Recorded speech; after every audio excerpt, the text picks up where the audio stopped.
The Porsche Carrera Cup North America on IMSA Radio.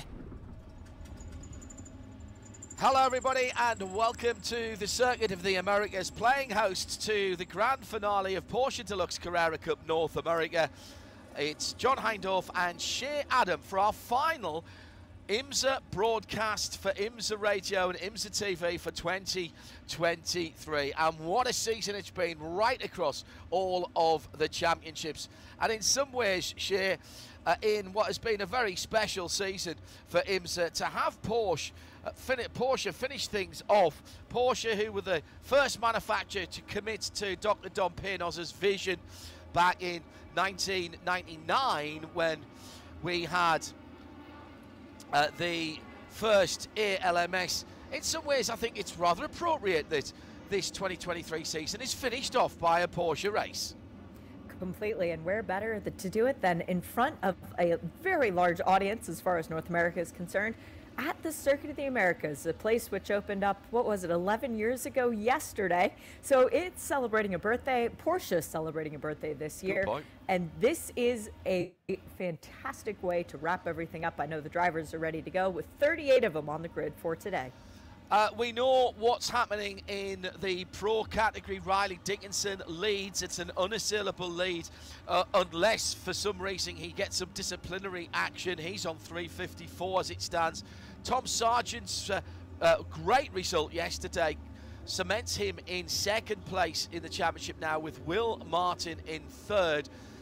It's Alex Sedgwick in fourth, with Dan Clark in fifth position and Jason Hart in sixth.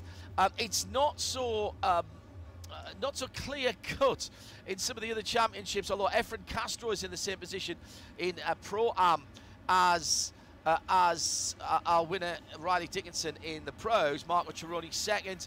Moise Uretsky is 11 ahead of Chris Belomo, who had a good run yesterday, but you drop two scores in Pro-Am and Am, so things could change there a little bit. It's not so clear cut, as I say, it's just adding things up. Scott Noble had a great run in the closest battle we've got in the AM Drivers' Championship yesterday, and he's put himself in absolutely the best position, Shea, to take that championship this year from his team owner and teammate Mark Kawame. It's a 10-point difference between the two cars. So Mark Kawame, in essence, needs to win today's race and have Scott Noble not finish on the podium in order to give himself an opportunity to defend this championship, the AM Championship, of which he took first in last year. He was second in the championship in 2021 as far as the 991 cars were concerned. So for Mark Kawame, a lot to play for on today, but those two dropped rounds, they came into effect before we got to the Circuit of the Americas. So we don't have to worry about doing any sort of that math, which is the good news, but we do still have to do a little bit of arithmetic based on where everyone finishes in the AM category. And as far as the Entrance Cup, the Teams Cup, as you might call it, Kelly Moss once again is scooping up the trophies. It's going to be extra baggage for them on the way home to the race shop. JDX Racing I think they're safe now in second place with 255, because McElray's result yesterday did put them into third with 225 ahead of MDK in 200. But I reckon that they stay as they are for that top four in the entrance, the champions point standings for the entrance. We will have one formation lap as Johnny Knotts tells the drivers to wind up their flat 6 4-litre engines and get ready to release all 507 horsepower. He's watching the countdown. While he does that, I'll give you a rundown of the top positions for our second race this weekend at the Formula One Lenovo United States Grand Prix for Porsche Deluxe Carrera Cup North America. It is Riley Dickinson, courtesy of a 2:07.0 for Kelly Moss Racing, who is on pole position, which is to the left-hand side of the track, but of course it's not a grid start, it is a rolling start. That just confused me for a moment because Riley is actually slightly behind Tom Sargent in the white and blue car for McElrea Racing. Michael McCarthy and Ryan Yardley for Kelly Moss and Top Racing on row 2. Jason Hart for MDK on the inside, the pit wall side of row 3 with Thomas Merrill alongside. Then it's Michael Cooper and Bailey Hall. Welcome to the championship in McElrea Racing's number 24 for Bailey Hall. Jimmy Lieber and Sean Varwig are on row 5. Row 6, Alex Sedgwick, you'll not be happy with that, for JDX Racing, and Travis Wiley in 12th position in the 77. Dan Clark, he'll not be happy with that either, in the Nola Sport Rice Lincoln's car in the 64 with Varon Chotsky for company on row 7. Then it's Will Martin and Francis Seldorf on row 8. Elias De La Torre and Stefan Radzinski on row 9. Nick Bull, Nick Bullet and Efren Castro, the pole sitter for Pro-Am, on row 10. Michael McCann and James Soffren are second in Pro-Am after a great win in the Blue 14 GMG class yesterday. They're on row 11. Row 12 has Scott Noble, pole position again for the Am class. He's got Caden Kelly for company there. Chris Palomo in Pro-Am and Mark Kwame in Am are on row 13. PJ Hyatt and Jake Pedersen are on the next row back, which is row 14. Row 15, Moise Oretsky and Kyle Washington in Pro-Am. Kyle gets a point today. He'll move up one position in the championship because Jeff Mosing hasn't raced since Roads America. Jeff, we know that you are recovering. We wish you all the very best indeed. Blake McDonald and John Getz, 31st and 32nd. John, I think, is assured now of 3rd place in the Am category. Then it's Tom Collingwood, yes, Todd Parriott, James McCann and Michael Merritt. And right on the back row to make up the 38, Grady Willingham and Philip Mathian for Goldcrest Motorsports, and all Goldcrest back of the grid there. So that's how they stand as they come round, warming up their Michelin tyres. Pretty decent conditions here, although a much different time of day, Shay, to which that we raced in yesterday. Yes, getting it done early in the morning today, as the clock has yet to even strike 11 a.m. at Circuit of the Americas, but these cars rearing to go. And a couple of drivers we need to keep our eyes on from, well, unsatisfying races as far as yesterday was concerned. Bailey Hall went for a spin. He did charge back up through the field, but today, starting in the 8th position for the young Australian. It was a rough day for Travis Wiley, who looked very quick early on in the weekend, but his race came to an early end on lap 1, as a matter of fact, in yesterday's race.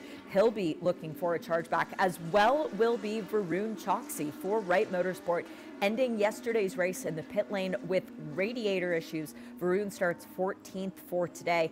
And another driver, just to keep in the back of your mind, PJ Hyatt, running in the Pro-Am category, starting 27th overall today. PJ came into the pit lane with an unidentified issue. He is ready to go in today's race, having come off of racing in Petit Le Mans last weekend. The challenge ahead of all 38 drivers is 35 minutes plus a lap. So we will be somewhere close to our normal 40-minute race time. We were right on that, actually, because of where Riley Dickinson was when the time elapsed yesterday. And the 35 minutes plus a lap is 3.426 miles, or 5.5 kilometres, and 20 corners, and about every different type of corner that you can get around this circuit. There's a little something for everything. Some fast sweepers styled after Maggott and Beckett's, that's down through the S's after the rise up to turn 1. There's some very harsh stops indeed down to the hairpin corner at turn, up to the hairpin corner at turn 1, and then again at turn 15. So there's plenty of challenges to come in the next 40 minutes or so. For the last time in 2023, the drivers are lining up. 38 flat 6 4-litre normally aspirated Porsche engines about to be released here at Kota of the Circuit of the Americas, and there's people braking before the line there. That is going to cause them issues once again. Oh, we've got 7 wide this time. We had 6 yesterday. Riley Dickinson goes in the first corner with his teammate pushing him through there. And round the outside, here comes the number 17 of Mike McCarthy. That blue and white car saw Scott Noble right in the thick of it there, further back. He does not want to be involved in other people's incidents. Also coming through the bright pink car there into 3rd position. That was a Michael great Cooper start. up from 7th on the start. Fantastic job from the driver of the number 33, accelerating performance. Michael was very racy in yesterday's race, ultimately ending up in the 5th position. Today, he wants a trophy. Pretty even start from everyone as they came through that early part of the lap. And Riley Dickinson looking to go out with another W. His teammate was right up his tailpipes as they went into turn 1, but has had to drop back and is now off the track. And again, is that Scott again? No, it was Efren Castro going for a spin further back through the hairpin. I think that's Sean Varwig who's dropped out the outside there, John. I thought I saw Scott Noble off the circuit at one stage as well, which is exactly what you do not need him to have. It's 1st, 2nd and 3rd then. Dickinson, Sargent, Cooper, then a huge gaggle of cars. About 6 or 7 of them battling for 4th position in there. I can see Jason Hart, Thomas Murrell, they've got quite bright coloured cars. Jimmy Liebert, Alex Sedgwick trying to move forward. And it's not been a good start for Speedy Dan Clark, I don't think, because he's gone backwards a little bit. There he is coming through in that green and yellow car. Behind Bailey Hall now. Yeah, who's had a decent start. Started on the outside of the top 10 as the track limits again are fairly egregious. Track limits will be penalised. Race Control have said they'll be a little sympathetic as we've got the battle for 2nd and 3rd right up the inside. Here comes that very bright pink accelerating performance. Michael Cooper car up the inside of Tom Sargent. Oh, round the outside of turn 2. That's brave. Nearly chopped the nose off, and that's really slowed him down. And Sargent's going to lose not 1 there, but 2 positions as through goes Ryan Yardley in the black and yellow top racing car. That was an opportunist manoeuvre par excellence from Yardley. It really was. And for Tom Sargent, discretion the better part of valor there with the battle with Michael Cooper. He stuck to the inside going through turn 2 and then realized that there wasn't room for both cars. So he backed out of it. And now he's found himself in the grasp of Michael McCarthy, who once again is racing well up within the top 5 and looking super competitive. Dives down the inside on Sargent. Can he get the pass made? Yes, he can. It is 4th for Michael McCarthy now. Oh, He's going for a spin. That's Speedy Dan Clark. Oh, and he's right in the middle of the circuit there. It's not a bad sight line. Thank goodness he wasn't slightly further around the corner. Just checking further down the timing screens, I'm looking at PJ Hyatt leading Pro-Am at the moment, ahead of Chris Palomo and James Sofranas in 3rd position. That's how they came across the line, at least in Am. Mark Kawami is leading. It is John Gertz in 2nd. Where is Scott Noble? Answer, outside of the top 5. Answer in the pit lane. Wow, I thought I saw him off the track early on, and I think he was pushed wide at the first time of asking, down through the S's and through turn 1, and that could be the championship right there. Well, we need to temper ourselves right now because there is still an advantage by way of Scott Noble. He's out of his race car, pulling off his helmet. This is not the way that we wanted to see the 2023 AM Championship finish. But Scott Noble still has the points advantage because Mark Kwame has not earned any points yet. Those are not awarded until the checkered flag. So it is all still to play for. But Mark Kwame now knows that he's only got to finish and get, 13 points. Well, there isn't a place for 13 points. But if he finished in 4th position, that would be enough. Scott, let's see if we can pick out Scott Noble and what's happening. He's right in the middle of that melee, down the inside, and then he gets pushed out as they come through. There he goes through there, and he gets pushed from the pink and grey car behind him. And What happens? Where's the contact? I thought I saw him going off as well, coming onto the back straight. But certainly he was right in amongst it. I called it when it happened. There he is. Castro gets spun around, and then Scott Noble gets spun around. Scott Noble gets spun around by James Sofronas. It's another blue car, and it's suspension damage for the number 10. It's all over. The championship could be over. The GMG car, which went so well yesterday. Now, James is not a dirty driver. He's come back into the championship. I thought I saw him out wide. Speedy Dan Clark went round at the same point the next time around. I think he got a little bit of help from Will Martin there, John. I'd say that one as well. James Sofronas' car, very identifiable by the red and white stripes on the roof. So I'm afraid he's not going to get away with that one. I have no doubt that that will be being looked at. And Tom Merrill as well in the 47 machine. Also having a very close look at the back of Alex Sedgwick's car. He'll know the part number on that rear wing. That's how close he was. Right, let's get back to the front of the field. There's a battle for second and third. Tom Sargent's dropped down to fourth position. I wonder if he had a tap as well. And also hearing from race control that there will be a 10-second time penalty for a false start. We thought we saw a few people out of line there, Shea, and that is James McCann of McCann Racing. Which it is more likely to happen toward the back of the field, and that is where James McCann was at the time of the green flag. Cars just pulling out of line to try and get a clear vision, but race control is very clear on their expectations for how you should maintain position before the start line. That was not maintaining position, so I'm afraid that penalty is well earned. All of a sudden, Ryan Yardley has come to life, and the young Kiwi is harassing the young American Michael Cooper, who does have second position, but it is Riley Dickinson 3.3 seconds clear of this battle for second. Riley's doing it again.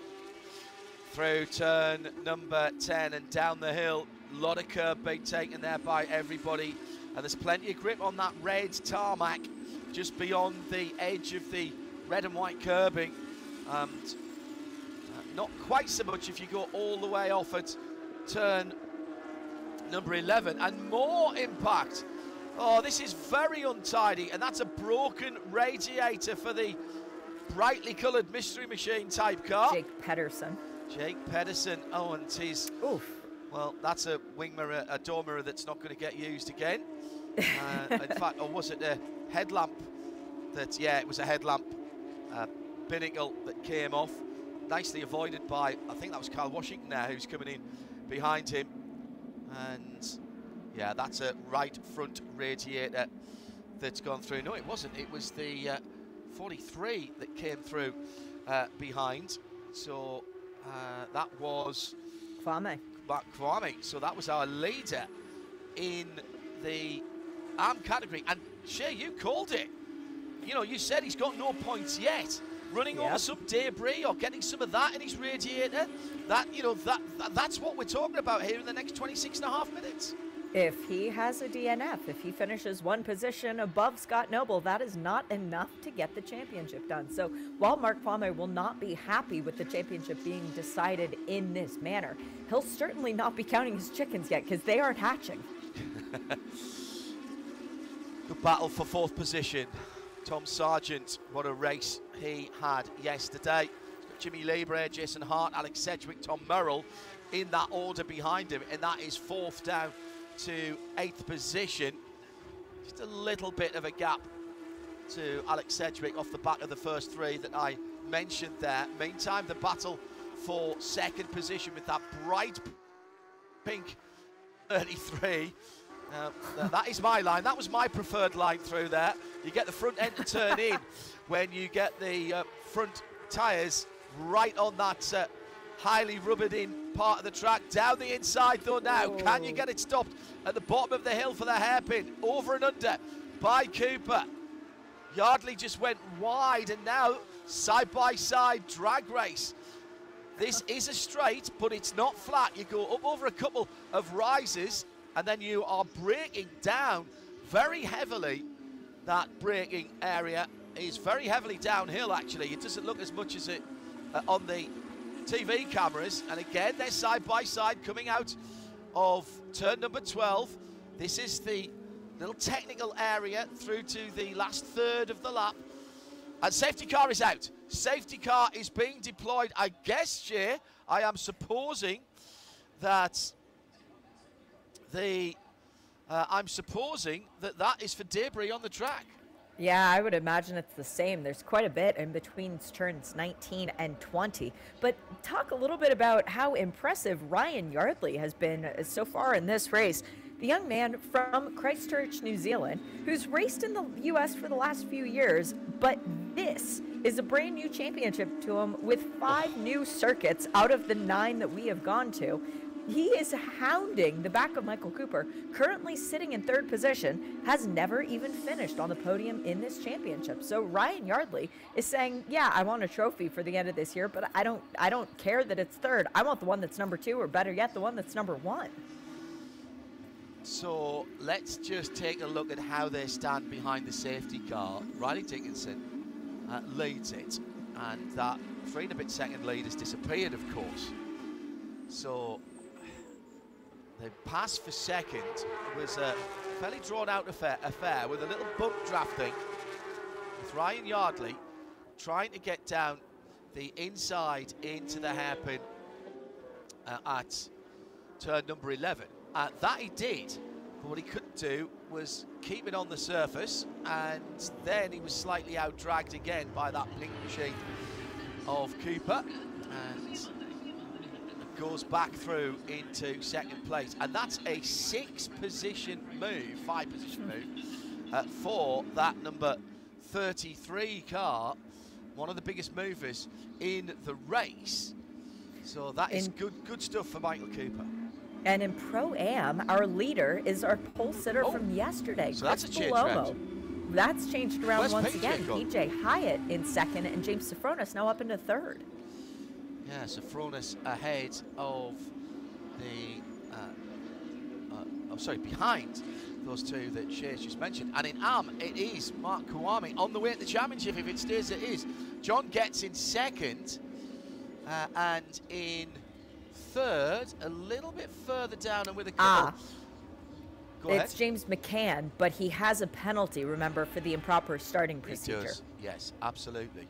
And so he didn't want to see a safety car. That's the last thing he wanted to see, because that bunches everybody up.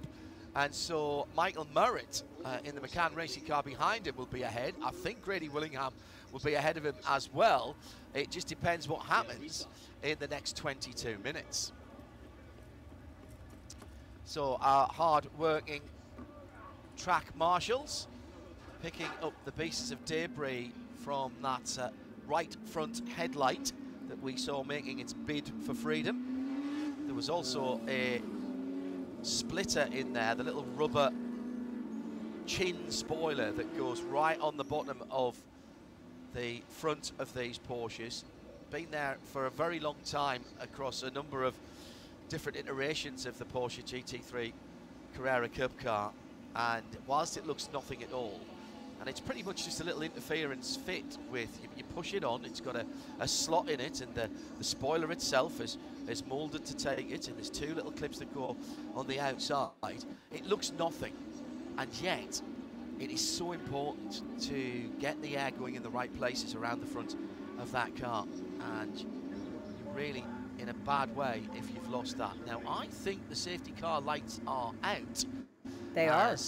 The Carmine Red 911 Turbo comes into the complex at 13 and 14. That will disappear and come back into the pit lane, and therefore Riley Dickinson will have the field under his control. 1 or 2 gaps behind the leaders there. Certainly Jason Hart's got a gap behind him. Alex Edgewick needs to close up a bit. Then it's Merrill, Martin and Varwick for the top 10. Top 15 are all pro class drivers. The cars are the same.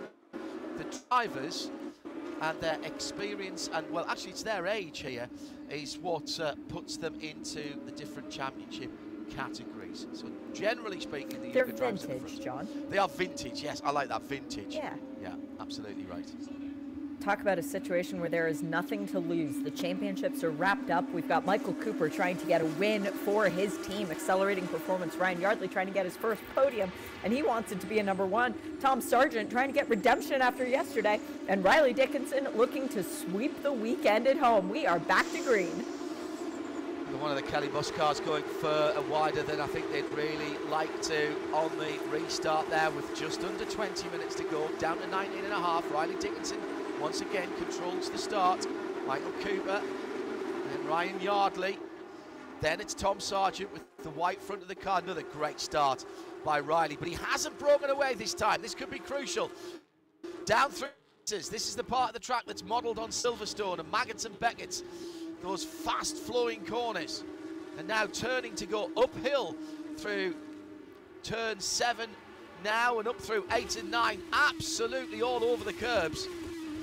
Up over the top of the brow at turn 9, and then the little kink at turn 10, and it's side by side for second, Cooper and Yardley. Yardley's got the inside this time. Cooper's going to go very wide indeed. Keeps it on the track though. Tom Sargent thinks he might have an opportunity, and who's that diving down the inside? Was that Jason Hart jumping out of line there and having a look? And Alex Sedgwick was certainly there trying to make up some positions. And we have a new second place driver here, but for how long? We do. Ryan Yardley is being very defensive, going all the way over to driver's left on the side of the track. He's going to have the inopportune line going into the next turn, but Michael Cooper squaring it off. Tom Sargent looking down the inside of Cooper now. Can he get up into third place? Answer, not yet, but he will try again. Into this area of the track where it's almost follow my leader. Well, actually, I say that, they're side by side. This is incredible racing. And touch, and Cooper's got around. And that was, I think that looked a little bit like a snooker shot plant, because Michael Cooper is the one that goes around. Tom Sargent was the man that hit him, but I don't think either of those guys were in control of those actions. I think it came from further back. I think it was Alex Sedgwick giving him a nudge. I hate to say it for the JDX driver, but it looks like maybe that's where the momentum started. But 4 into 2 was never going to work, and that ultimately resulting in Michael Cooper spinning around. Hate it for him. He had a fantastic start to the race, but now let's see what happens and who can pick up the pieces, as Michael Cooper is still stopped off the side of the track. He's not in the gravel, so should he be able to get the car refired? Yep, there we go. Now he's able to move again. All right, let's see if we can work out what happened here. It was Will Martin. It was Will Martin and the red, white and black car ahead. There was some contact, you're right, with Alex Sedgwick. That was a little bit further back. Oh, it's Jimmy Libra. It's Jimmy Libra, I think, who starts all of that in the red, white and black Badras Evas car. Yeah, it doesn't have to be much of a push there. They're all on the ragged edge of adhesion, and everybody is right on the edge of braking performance. The Carrera Cup North America, the only Carrera Cup in the world who ticked the options box for ABS brakes. Now, you might think that's a weird thing to do, but Porsche Motorsport North America, having spoken to the teams and the likely pro drivers that were coming in, the young professionals coming in on a career path, they all said, hey, look, we're going to go up into GT4, GT3 after this. All of those cars have got sophisticated ABS racing braking systems on it, and we need to learn this. And so that was why ABS was specified on these cars from the very first season of the Porsche Deluxe Carrera Cup North America. Oh, Dan Clark with some smoke coming out. Now, is that something dragging on the wheel, or is that something more serious? Oh no, it's coming out of the middle of the car, John. That's normally not a good sign. Did he hit a curb? What? Is there something hanging down underneath? There is a shroud underneath the engine, but no, that looks oily to me. He might get the black and orange flag, the meatball flag, because you do not want any kind of surface interruption in terms of grip, how grip is concerned. Right, Will Martin in the black and gold machine sits in 4th position at the moment. Jimmy Libra behind in the red, white and black car. Behind Jimmy is Thomas Merrill in the black and bright yellow car. Then it's Jason Hart, another very bright colour car. And Dan is out. Dan Clark has retired. And I think he's been told to turn the engine off there. I think they've seen something, or he's seen something on the gauges. And with 15 minutes to go, that's a retirement. Yep. He joins a couple of other drivers who have had to retire from the race as well. Not starting were Tom Collingwood, Philippe Martin, and Travis Wiley after yesterday's incident. But Scott Noble, once again, if you're just tuning in, our AM Championship leader is out of this race. Also out, Bailey Hall, the young Australian, needing to pull into the pit lane and call it a day early on. Jake Pedersen continuing around, but he is well off the pace. And into the pit lane comes Michael Cooper, engine off, day done for the driver who looked so promising to maybe even get a win at the start of today's race. Nailed on surely for a step on the box at the end. Having a great battle with Ryan Yardley. So Dickinson by just over a second from Ryan Yardley, Tom Sargent. Those two within a second, still battling for second position. And a little gap back to Will Martin, Jimmy Libra, Tom Merrill, Jason Hart, Alex Sedgwick up to 8th position now. Are we yellow? We are yellow. Yes. We are yellow. Well, this will be for Dan Clark. He mustn't have got the car off the track. Now, that car does look like it's going to tow. It does look like it's going to tow, so it should be a fairly quick recovery. Dan's pulled off to the side. Actually, that's just is that just before the pit lane? Where is he on the circuit? No, it's turn 14. Yep, around the base of the tower. Sorry, turn 15, yeah. So, almost. It's a shame he couldn't get it across that gravel and into the back of the pits. There is a cutout just to his right, a little bit further round. So that is turn 15 and 16. And Dan Clark comes to a halt. So Riley's going to have to do it all again. That's exactly what I was going to say. We clearly spent far too much time in confined spaces together, Shea, Adam. Let's have a quick chat about the season, Shea, because, okay, runaway winner of the season, Riley Dickinson, in terms of wins, in terms of pole positions, in terms of fastest lap. However, that really doesn't tell the story of the 2023 Porsche Deluxe Carrera Cup North America, because the competition has been outstanding, and it has been, in some ways, a game of inches, a championship that has been won and lost by very much smaller margins than that would look. Yeah, and considering that Riley has won 10 out of 15 races so far this year, it doesn't answer the question of who's won the other 5. And the answer is variety. We've had Jason Hart win at Watkins Glen. Will Martin's won a couple of races this year. We had Tom Sargent pick up his first ever victory the last time out at Rensport Reunion 7. So even though it has been Riley dominated as far as the top end is concerned, there has been quite a bit of variety as far as people rising to the top and getting to see some really fine skills on display. Dan Clark shaking his head. I think he's had a little nudge into the back of James Safronas. Actually, they were together, weren't they? Down towards the far end of the circuit. I mean, if you take Riley, Riley has performed brilliantly. Don't take anything away from Riley Dickinson. He set his heart on this championship. He's been racing Porsches, despite the fact that he's only in his early 20s. He's been racing Porsches for, what, 5 seasons now? And he set his heart on this. He set his focus on this. He'll go and represent the championship in the Young Driver Shootout later in the year in Europe. Take him out of the championship. Oh my goodness, what a championship we would have had. Yeah, take him out, and all of a sudden, Tom Sargent wraps up the championship with 1 race to go. And that's including Riley stealing all those points away from everyone else. If you were to balance it out more evenly, it would be a more even championship. So it is a testament to Riley, what he's been able to do in his 5th season of this championship, where he's finished 3rd twice, 2nd once, and 4th once, to come in and put his mind to it before the season began. What he's been able to do, it really does change the way that people are going to have to approach this championship in the future. You look at the young drivers we have in the field, Riley included, Tom Sargent, Ryan Yardley, Will Martin, they're all in that category. racing against Rolex winners like Thomas Merrill, like Michael Cooper, guys that have already accomplished a lot in their careers and still are trying to prove themselves in this championship. So the variety is here, and it really is a wonderful series to be a part of. James Sofronas is carrying a little bit of extra Porsche on the back of left rear of his car. That's the headlamp. That's the headlamp cover from the one that we saw smashed to smithereens earlier on that brought out the first yellow.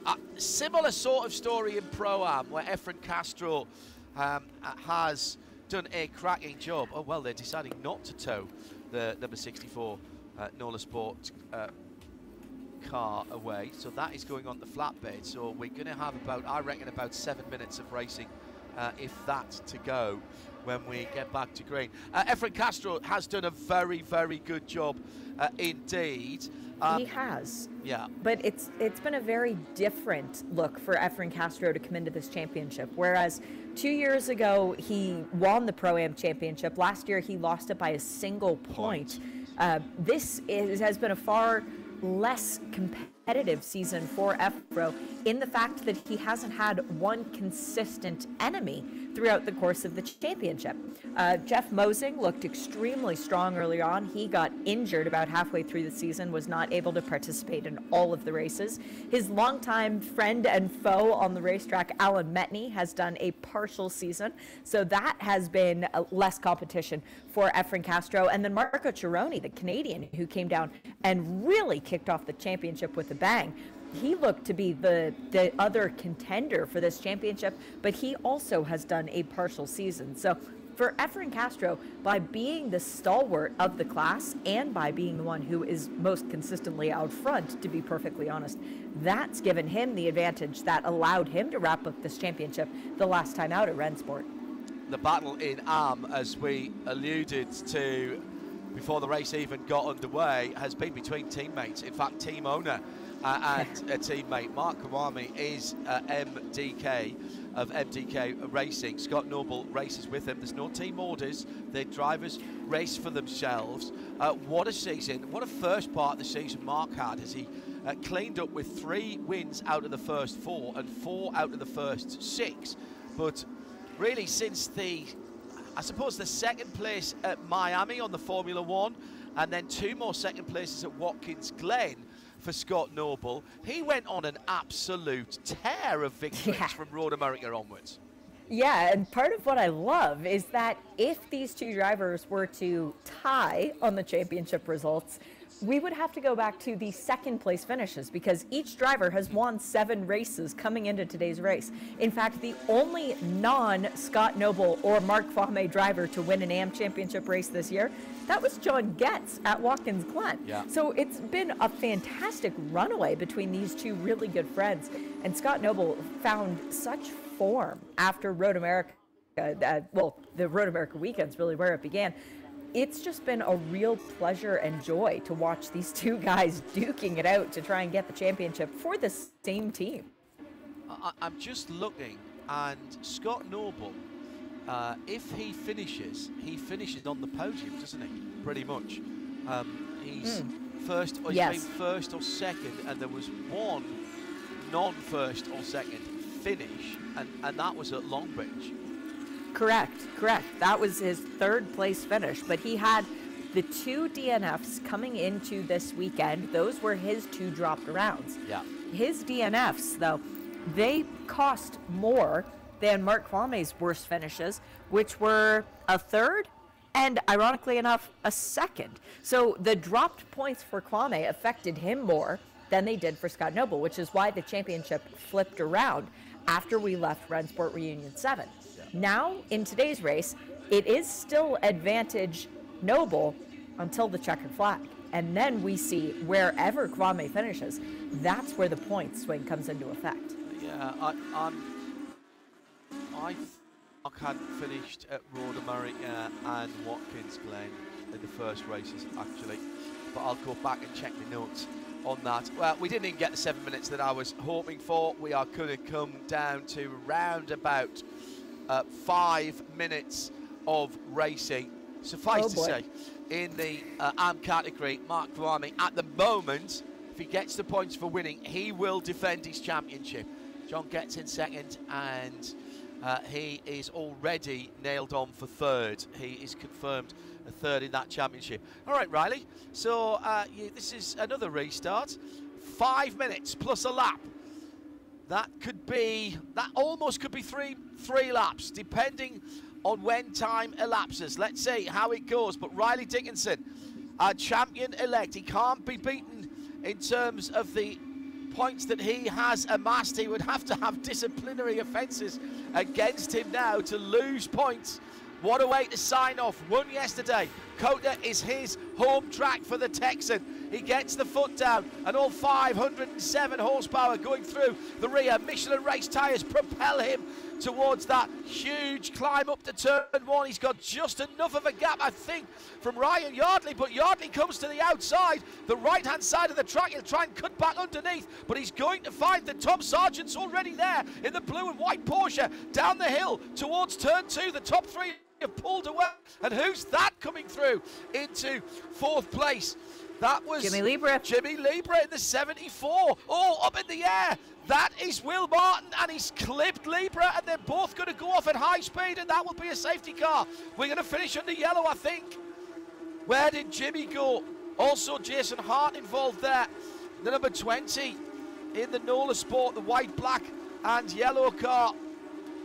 Side-by-side contact, the wheels over. No, Nola Thomas Sport. Merrill. It was at Merrill, was it? Yep. It had to be Merrill or Hart. They were close, but I'm afraid Jimmy Liebra's car is going no further. A huge, huge incident.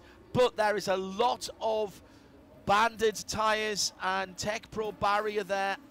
And that's it. What an anticlimax. No choice, of course. This is safety related. We will finish the 2023 season under a yellow, and it will be the 911 Turbo that leads around the cars. It will pull out of the way to get Riley his photograph, I'm sure, as he comes across the line. Great restart from Riley. Look at what's going on behind the first three. Down the inside. Lovely manoeuvre, but then too late on the brakes for Jimmy Liebra. Through goes the bright yellow car. That's the Nola Sport machine. And there's the incident just coming into turn four. The two cars side by side. The wheels, the camber on the wheels, gets that car up in the air. And that could have been actually a lot worse than it was. It's very unfortunate the way that Will came back on Shea and just clipped the number 74, Jimmy Liebra. That really was. It was an unfortunate incident there. I think it broke the steering for Will Martin, and he was a bit of a passenger at that point. But what a dramatic way to end this season. And we do still need the cars to cross the finish line in order to get their championship points. They can't just assume that because they were in a certain position when the caution came out that that's where they finish. So if Mark Kwame crosses the finish line in first, once time has expired plus one lap, it will be a 5-point gap to his advantage to Scott Noble. That's not including the fastest lap point that is still in the race. If Kwame crosses in second, it is a tie, which would result in Kwame winning based on a tie break, going back to number of wins, which would now fall in number of seconds, which falls the way of Mark Kwame. So into the pit lane, rather dejectedly for Will Martin, the man from Battle in England for JDX Racing, and the car is scarred and he comes to a halt. I'm very impressed that that car has actually got back round. I thought the steering, as you did, Jay, I thought that there would have been more damage there. Look, I mean, all four Michelin tyres not making contact with the ground. Big slide. He's trying to correct it there, but really, I don't see. I'm not sure you can apportion blame for that. How that hasn't broken a steering arm? Poor Jimmy Liebra in the 74 car. He will be desolate. I don't want to talk to anybody. Don't make eye contact with me. The visor's gone down. MDK Motorsports then it's going to be a weird afternoon for them. I believe that time has elapsed. Yes, it has. So they will come round behind the safety car, and Riley Dickinson will clock up his 11th victory of the season, Shea. 11 out of 16, that is Wow. correct. What a year for Riley Dickinson and Kelly Moss. That is amazing. Kelly Moss, his team, confirmed as entrance champions, team champions, call it what you will. Ryan Yardley in second. That's his best finish of the season, I think. Yes, his best finish in the championship, his first ever podium, and well earned today for Ryan Yardley. Very impressed with what he's done, particularly toward the tail end of this season. Really looking forward to what he can do next year. Yeah, and that's the point. We're already thinking about next year. We've had full grids all the way through this season, and over 50 cars at Sebring was the biggest Carrera Cup grid anywhere in the world ever for a single championship. I was at the Nürburgring a few years ago, I think when we started 92, but that was on the Nürburgring Nordschleife, so there's a bit more space. Tom Sargent, the Australian for McElrea Racing, new to the championship. McElrea Racing new to the championship. He'll finish off the season with a third position here. He did get his decent run yesterday. Didn't quite work out. I don't think the season's quite worked out exactly how he wanted it. Second position yesterday, but second position in the championship for Tom Sargent marks him, and third position in the championship for Will Martin. Marks those guys out immediately. If they come back, they are going to be championship protagonists for next year. For sure, and Tom Sargent has to be happy with the way this season went, because not only does he finish second in the championship, he was on the podium 10 out of 16 races, and that is second best only to Riley. So given his performance this year and the competitiveness for that second place in the championship, Tom Sargent, to have that secured before we even got into today's race, very impressive performance by him. Sedgwick in fourth here and fourth in the championship. The white flag is out for track vehicles rather than for the last lap. Oh no, this is the last lap. So the time elapsed on the previous lap, so we are going to do another lap behind the safety car. Probably could have just checked and flagged it there, couldn't we? Because we're not going green. And well, and you know Mark Kwame is going, why didn't we just throw the checkered? Yeah. He's watching every time. He's got it on the temperature gauge. He's got it on the oil. He's cycling through the oil pressure gauge. He's looking at his tyre pressures from the tyre pressure monitoring system. And he's hearing sounds that aren't there. Yes, absolutely. He's absolutely bricking it, as they say at the moment. He will be imagining all kinds of nightmare scenarios where he doesn't get the car to the end. A cough and a splutter. Well, he should have no problems with the fuel consumption, because we haven't been green all the way through. Are you guys sure you put enough fuel in it? Are you sure? Are you sure? I would love to hear his radio at the moment. I bet he's asking every question under the sun. I think, is the wheel tight? Did you really tighten that wheel up? It doesn't feel right. The right front doesn't feel right. James Sofradas looks like he is going to make it 2 for 2 this weekend. It's not been as clean a race today as it was yesterday. Been involved in one or two little incidents. Chris Palomo, yesterday's pole sitter, will be in second in this race in Pro-Am. That's the cars with the green numbers. And PJ Hyatt from AO Racing in third position. Efren Castro, our champion, not on the podium here. And that is a very unusual occurrence.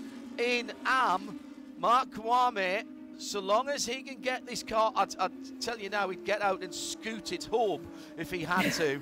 He'd Fred Flintstone it, he'd push his feet through the floor if he had to get this back-to-back championship win. He's going to end up in 19th position overall with all the carnage that went on ahead of him. He'll take the final victory of the season, and with it, he will do something that is quite unusual, defend a championship. He will make it 2 in a row for him and MDK Motorsport. But take nothing away from the young American driver who has dominated this year, the man from New Braunfels here in Texas, who has 11 times now seen the checkered flag. He's got this one to go as he comes across, and that is a brilliant championship season as he turns round the 90-degree left-hander at turn 20. Riley Dickinson can breathe a sigh of relief.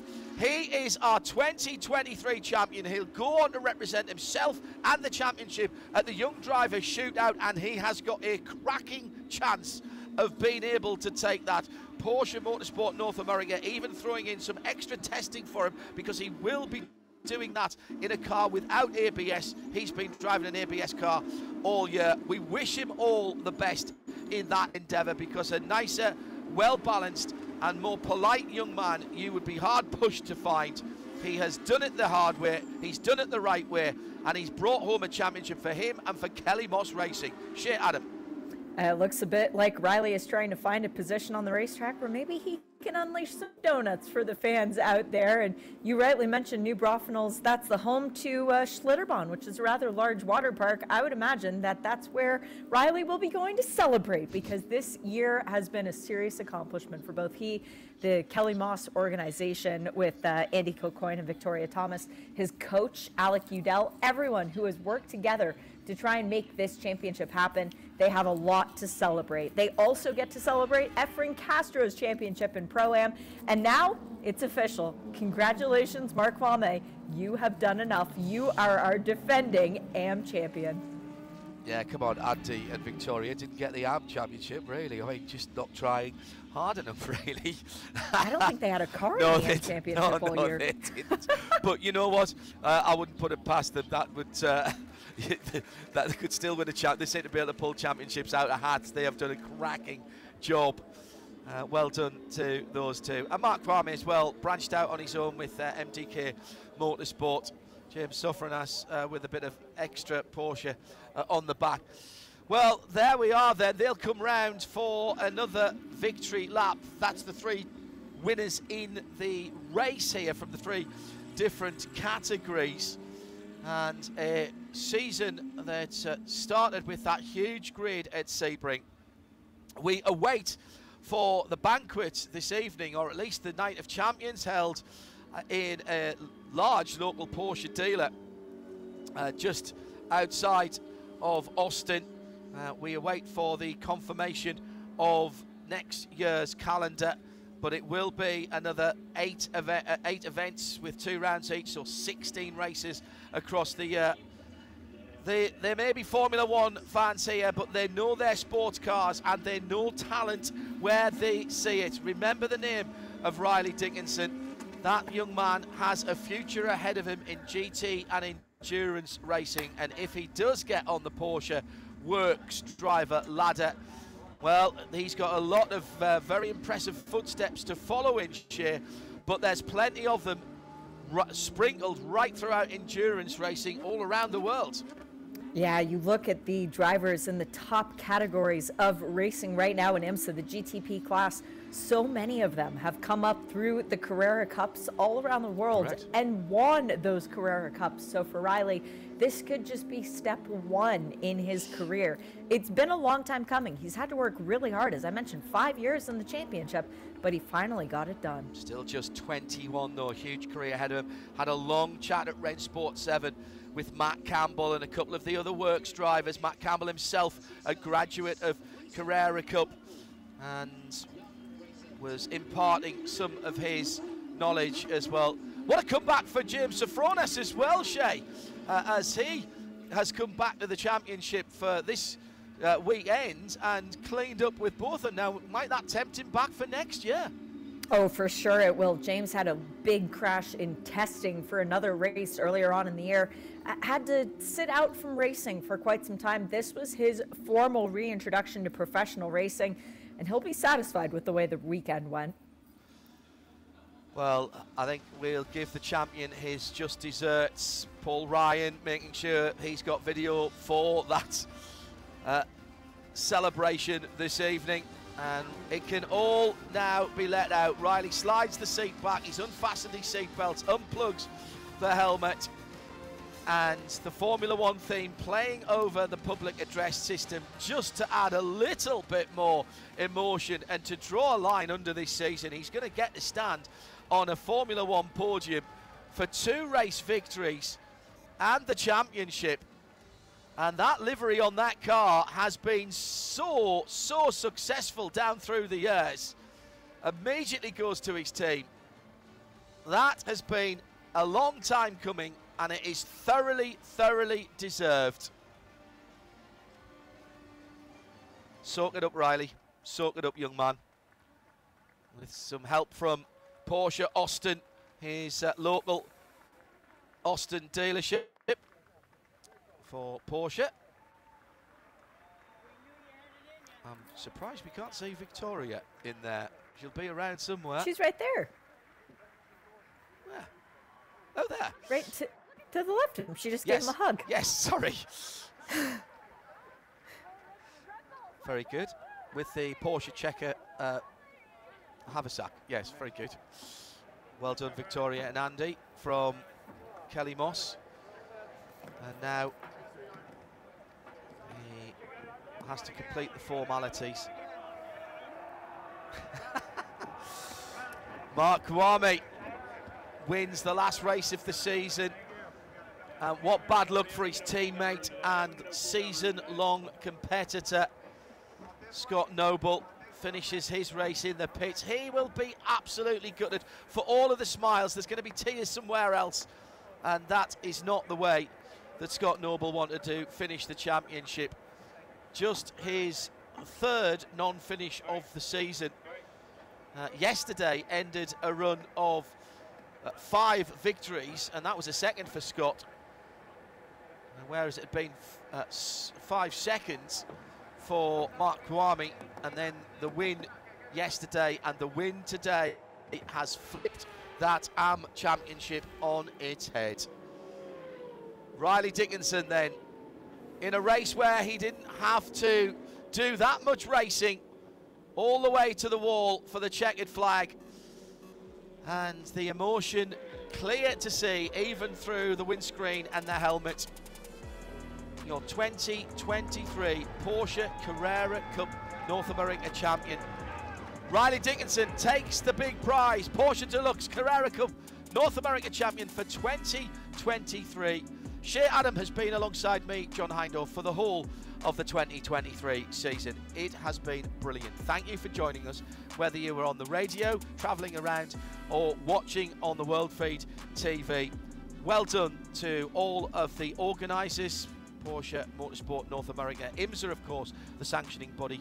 And thank you to our hard-working technical broadcast crew, both at the circuits and at NASCAR Productions in North Carolina.